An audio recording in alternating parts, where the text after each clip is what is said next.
If you want a low maintenance garden, then perennial veg is a really good option for you.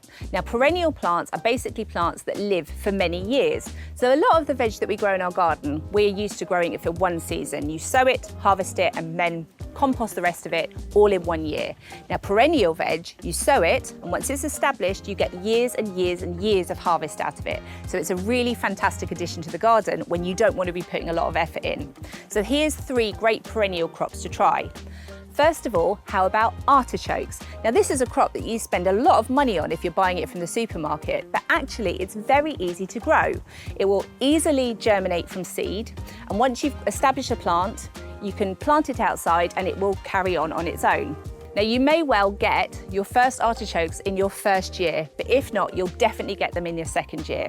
And the artichoke that you're harvesting is just basically the unopened flower bud.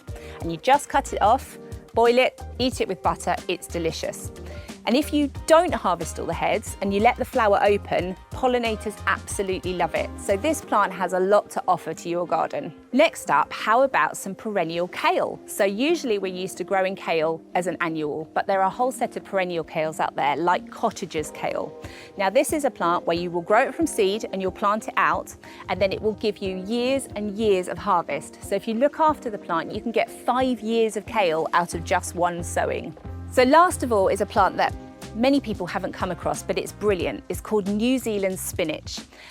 Now, it doesn't look like your conventional spinach that you're used to. It's a low-growing, herbaceous plant that sprawls across your garden. But you eat it in exactly the same way that you would standard spinach. The thing to remember about this one is, though, you have to cook it. So this one isn't for salad leaves. You want to cook your New Zealand spinach, but then it will taste exactly the same as what you're used to.